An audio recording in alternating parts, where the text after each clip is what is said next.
여러분, 보통 우리가 일기예보를 볼 때 말이죠. 뭔가 기대하는 그 일관성이라는 게 있잖아요. 창밖을 딱 봤는데 햇살이 쨍쨍하고 하늘이 맑으면 당연히 기상 레이더에도 구름 한 점 없는 맑은 날씨가 찍혀야 정상이거든요. 그렇죠. 앞뒤가 맞아야죠. 근데 만약에요, 창밖에서는 동네 사람들이 막 맑은 날씨라면서 돗자리 펴고 파티를 벌이고 있는데 정작 우리 집 거실에 있는 기압계나 기상 레이더는 곧 초대형 허리케인이 닥칠 거라고 막 새빨간 경고음을 울리고 있다면 이거 어떨까요? 지금 당장 파티에 끼어들어야 할까요? 아니면 지하실로 당장 대피해야 할까요? 와, 진짜 지금 시장 상황을 그것보다 더 잘 표현할 순 없을 것 같네요. 그렇죠. 오늘 우리가 마주한 금융시장의 모습이 정확히 이렇거든요. 오늘 2026년 5월 8일 금요일자 글로벌 장마감 리포트를 가지고 심층 분석을 해볼 텐데요. 이게 참 모순덩어리입니다. 맞습니다. 코스피라는 창밖의 풍경은 지금 7,500선 돌파를 눈앞에 둔 엄청나게 화려한 축제잖아요. 근데 글로벌 FFICC, 그러니까 채권이나 외환, 원자재 시장이라는 그 기압계는 완전히 다른 차원의 재난을 경고하고 있으니까요. 그러니까요. 이 거시적인 퍼즐을 맞추기 위해서 제일 먼저 파티가 한창인 우리 국내 증시 이면부터 좀 들여다보죠. 코스피가 무려 7,498포인트, 전일 대비 0.11% 오르면서 또 사상 최고치를 경신했어요. 네, 코스닥도 1,207포인트로 상승했고요. 겉으로만 보면 이거 완벽한 강세장인데 이게 파티의 방명록, 즉 수급 데이터를 뜯어보면 이야기가 완전히 달라집니다. 오늘 개인 투자자분들이 830만 주 넘게 쓸어 담았고 기관도 110만 주 정도를 거들었는데 외국인은 무려 960만 주를 시장에 던졌거든요. 여기서 우리가 주목해야 할 건 말이죠. 외국인이 도대체 무엇을 던졌느냐 이겁니다. 시가총액 1위, 2위인 삼성전자랑 SK하이닉스 이 두 종목에서만 무려 2조 원 규모의 차익을 실현했어요. 2조 원이요? 와, 세상에. 한국 시장의 알파자 오메가인데. 그렇죠. 그 AI와 반도체 주도주에서 막대한 자금을 그냥 확 빼고 있다는 뜻입니다. 아니 근데 저는 바로 그 지점이 선뜻 이해가 안 가거든요. 만약에 외국인들이 AI라는 그 테마 자체의 성장에 의구심을 가졌다면 SK하이닉스가 오늘 1.93% 상승 마감할 수는 없었을 거란 말이죠. 네, 삼성전자는 약간 하락했지만 어쨌든 지수 전체는 버텼으니까요. 맞아요. 개인들 매수세가 그 2조 원 매도 폭탄을 기었고 방어해낸 건데 외국인이 이렇게까지 막 공격적으로 짐을 싸는 이유가 단지 AI 테마가 너무 올랐다 이런 고점 부담 때문만은 아닐 것 같은데요. 아주 날카로운 지적이십니다. AI 혁신이라는 서사는 여전히 시장에서 유효해요. 근데 외국인 기관 투자자들의 그 매매 알고리즘을 지배하는 건 결국 환율이라는 아주 냉혹한 수학이거든요. 아, 환율. 오늘 엄청 올랐죠. 네, 오늘 원달러 환율이 1,471.7원까지 치솟았습니다. 이 수치가 의미하는 걸 메커니즘 차원에서 이해하셔야 하는데요. 외국인 투자자들 포트폴리오의 기준 통화는 결국 달러잖아요. 달러 기준으로 계산을 하니까. 네, 한국 주식에 뭐 10% 올라도 원화 가치가 10% 이상 폭락해버리면 이 사람들은 달러 기준으로 결국 손실을 봅니다. 1,470원대라는 이 극단적인 환율은 글로벌 펀드들의 리스크 관리 모델에서 한국 비중 축소라는 기계적인 매도 버튼을 누르게 만드는 트리거가 되는 거예요. 그러니까 기업 펀더멘털이나 AI의 미래가 나빠서 파는 게 아니군요. 맞습니다. 통화 가치 하락에 따른 포트폴리오 손실을 방어하려고 그나마 유동성이 제일이 풍부해서 팔기 쉬운 삼성전자랑 하이닉스를 현금화하는 거죠. 통화 가치의 하락이 기업 가치의 상승을 그냥 압도해버리는 임계점에 도달했다는 거네요. 그렇다면 논리적으로 봤을 때요. 원화 가치 하락을 우려해서 한국에서 돈을 뺀 외국인 자본은 제일 안전한 시장이자 AI의 본고장인 미국 증시로 흘러 들어가야 정상 아닙니까? 원래는 그래야 맞죠. 근데 미국 증시 동향을 보면 S&P 500이나 다우존스는 거의 보합세에 머물렀고요. 더 충격적인 건 나스닥이에요. 아니 한국의 슈퍼개미들은 AI를 외치면서 코스피 멱살을 잡고 끌어올리고 있는데 정작 AI의 심장부인 나스닥은 0.72%나 하락했단 말이죠. 그럼 이 자본의 도피처가 미국 주식시장도 아니라는 뜻인가요? 네, 자본이 지금 주식이라는 위험자산 자체를 기피하기 시작했다는 증거입니다. 나스닥이 하락한 표면적인 이유는 AI 반도체 성장주가 고점이다. 그래서 차익 매물이 나왔다. 이거지만요. 그 밑에 다른 게 있군요. 네, 그 기저에는 글로벌 자본의 위험 선호 심리를 순식간에 꽁꽁 얼어붙게 만든 거대한 지정학적 리스크가 도사리고 있습니다. 지금 미국하고 이란 간의 휴전 협상이 교착 조짐을 보이고 있거든요.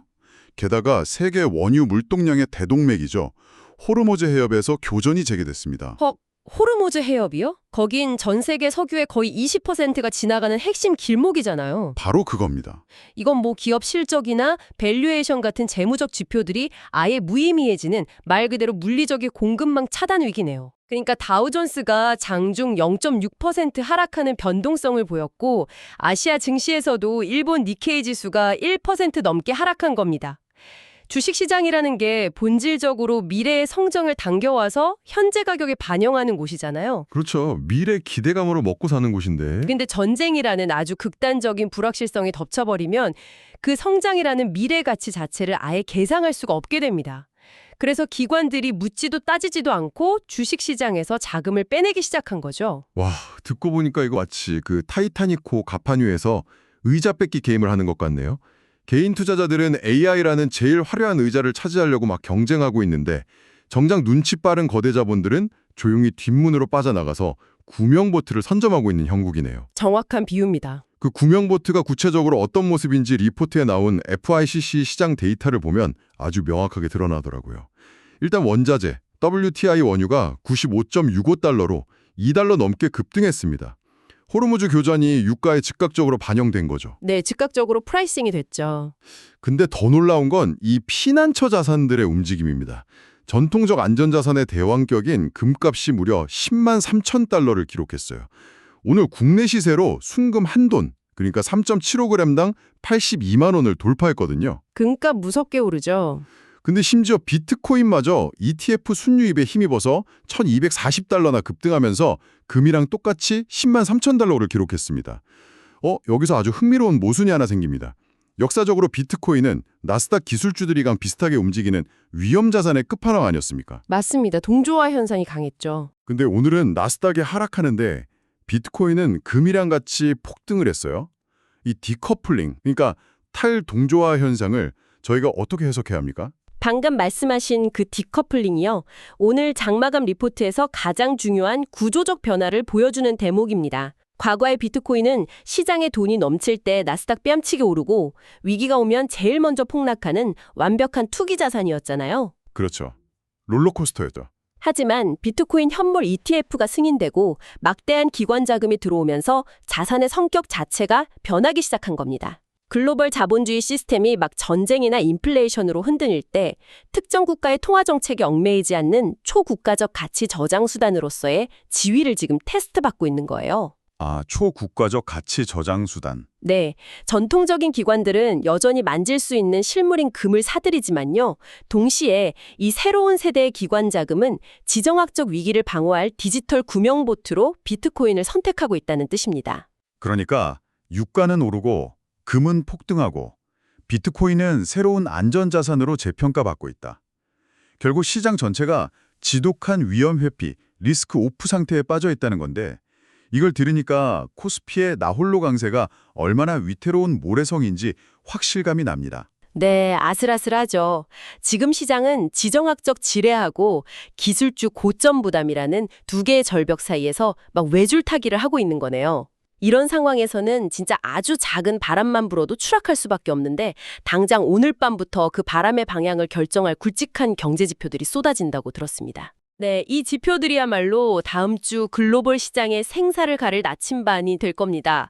당장 오늘 밤 21시 30분에요. 미국의 4월 비농업 고용지수, 즉 NFP하고 실업률 그리고 시간당 임금이 발표됩니다. 지금 시장 심리가 얼마나 취약한지 단적으로 보여주는 게 바로 미국채 10년물 금리거든요. 국채금리요? 얼마나 올랐나요? 리포트를 보시면 10년물 금리가 5bp 상승해서 4.388%를 기록했습니다. 연준의 매파적 기조, 그러니까 금리 인하가 쉽지 않을 거라는 공포가 채권 시장을 짓누르고 있는 상황인 거죠. 여기서 우리가 아주 까다로운 해석의 딜레마에 빠지게 됩니다. 오늘 밤 발표될 비농업 고용지수 예측치가 65K, 즉 6만 5천 명 증가거든요. 전월 수치가 17만 8천 명이었으니까 엄청나게 둔화될 걸로 나와 있어요. 실업률 예측치도 4.3%고요. 네, 많이 꺾였죠. 근데 보통 주식시장에서는 나쁜 뉴스가 좋은 뉴스로 통할 때가 있잖아요. 고용이 이렇게 급격하게 식으면 연준이 마침내 금리를 내릴 명분이 생겼구나 하면서 억눌려 있던 나스닥이 다시 반등할 수 있는 호재로 받아들여야 하는 것 아닙니까? 평범한 시기라면 그 공식이 맞습니다.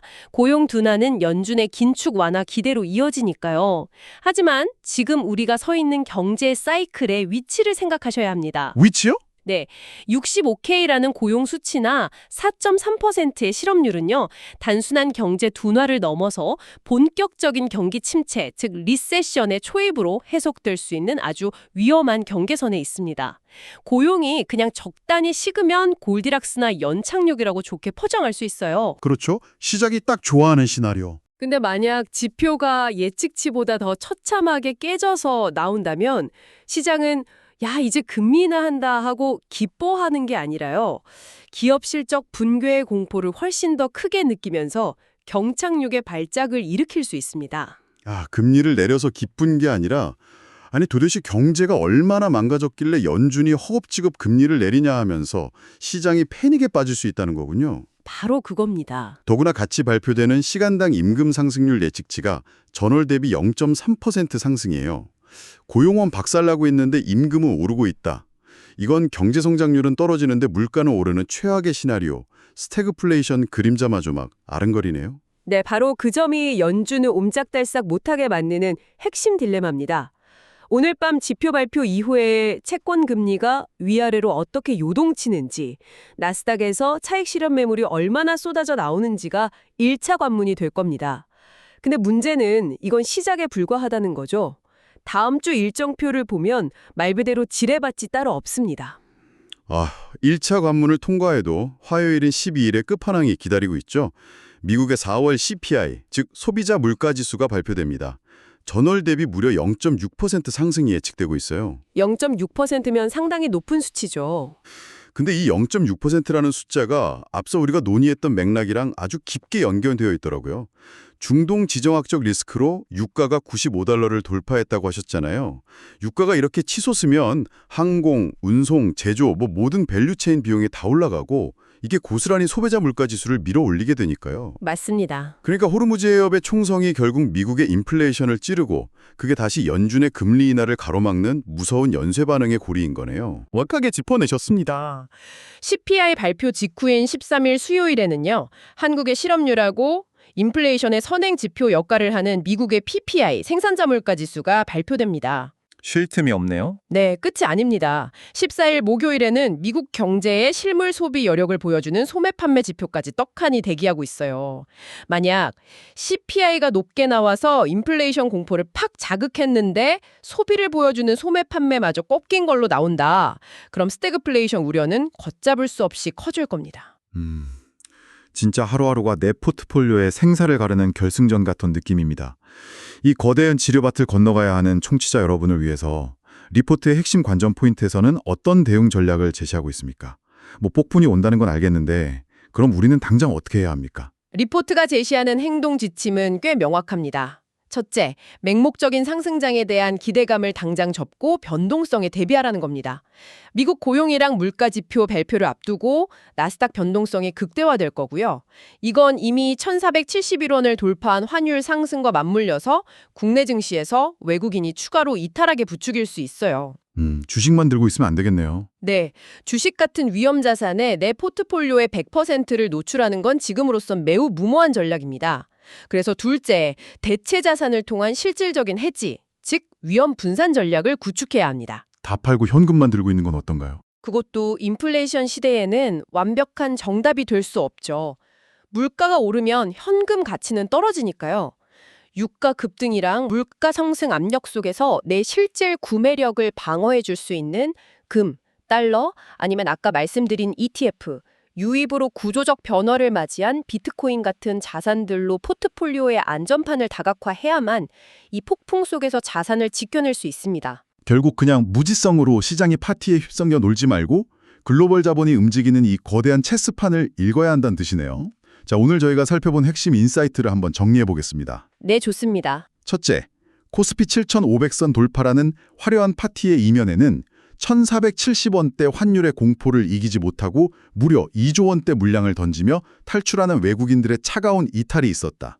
둘째, AI 테마에 대한 고점 부담과 중동 호르무즈 해협의 교전이 딱 맞물리면서 글로벌 자본은 나스닥을 던지고 금과 비트코인, 유가라는 구명보트로 미친 듯이 몰려들고 있다. 완벽한 요약이네요. 셋째, 당장 오늘 밤 발표될 미국의 고용 둔화 수치가 금리 인하 호재가 될지 아니면 침체 공포가 될지, 그리고 다음 주 유가 폭등이 반영된 CPI가 연준의 숨통을 어떻게 조일지 시장의 방향성을 폭발시킬 뇌관들이 줄줄이 대기하고 있다. 이렇게 정리할 수 있겠네요. 네.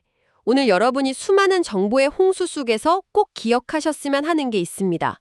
우리는 종종 내 계좌에 찍힌 붉게 물든 단편적인 주가 수익률에만 취해서 안도하기가 참 쉽거든요. 그렇죠. 빨간불 들어오면 기분 좋으니까요. 하지만 오늘 이 심층 분석을 통해서 눈앞에 보이는 지수의 화려함이 아니라 거시경제의 자금 이동과 지정학적 흐름이라는 거대한 숲을 꿰뚫어보는 비판적 사고력을 꼭 가져가셨으면 좋겠습니다.